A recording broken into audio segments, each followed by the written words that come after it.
নবীজি বলছেন সাল্লাল্লাহু আলাইহি ওয়াসাল্লাম, একটা মৃত গাধাকে দেখে বলছেন, সাহাবীরা তোমরা কি কেউ এই গাধাটাকে 1 দিরহামের বিনিময়ে কিনবে? কান কাটা, মৃত, বলে আছে, এই গাধাটাকে কিনবা 1 দিরহাম দিয়ে? সাহাবীরা বলছেন, মাংনা দিলেও তো কিনবো না। ইয়া রাসূলুল্লাহ, যদি ফ্রিও কেউ দেয়, বিনামূল্যে দেয়, তাও তো নিব না। তখন নবী সাল্লাল্লাহু আলাইহি ওয়াসাল্লাম বলছেন, এটাই হচ্ছে আল্লাহর কাছে দুনিয়ার এক্সাম্পল। ওই মৃত গাধা তোমাদের কাছে যতটা না ইম্পর্টেন্ট, যতটুকু মূল্য রাখে, আল্লাহর কাছে এই দুনিয়া তার চেয়েও কম মূল্য রাখে। এই দুনিয়াতে তো সব ফয়সালা হবে না। আমরা তো হতাশ হয়ে যাই না যে দুনিয়াতে এমন কেন, এটা কেন, ওইটা কেন।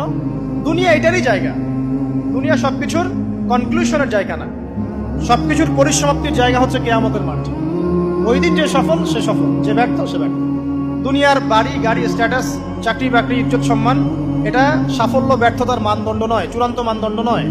চূড়ান্ত মানদণ্ড কি? ফামান যুহজিহা আনিন নার ওয়া উদখিলাল জান্নাহ ফাকাদ ফাজ। যাকে জাহান্নাম থেকে বাঁচানো হবে, জান্নাতে প্রবেশ করানো হবে, পুলসিরাত পার হতে পারবে, এই একমাত্র ব্যক্তি সফল। সাফল্যের সংজ্ঞাটা জেনে রাখবেন, তাহলে আপনি দুনিয়াতে হতাশ হবেন না ইনশাআল্লাহ।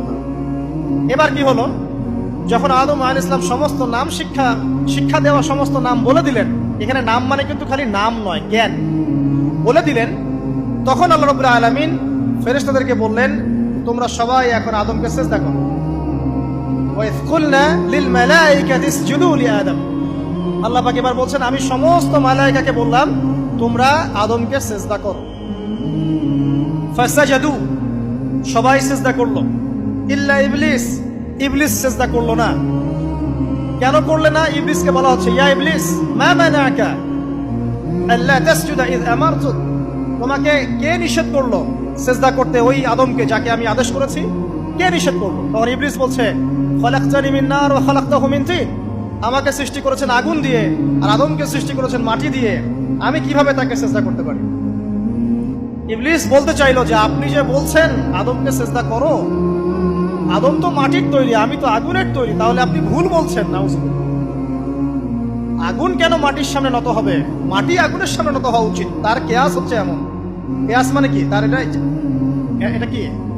হ্যাঁ, তার এটা যুক্তি, তার এটা যুক্তি এবং দর্শন যে আমি কেন তাকে সিজদা করব? আমি তো আগুনের তৈরি, আর আদম হচ্ছে মাটির তৈরি। তো খলাকতাহু মিন নার ওয়া খলাকতানি মিন তিন, খলাকতানি মিন নার ওয়া খলাকতাহু মিন তিন। আমাকে সৃষ্টি করেছেন আগুন দিয়ে, আদমকে সৃষ্টি করেছেন মাটি দিয়ে।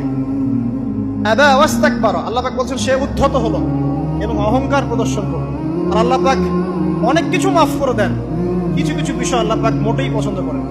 তার মধ্যে একটা হচ্ছে অহংকার, তার মধ্যে একটা হচ্ছে শিরক।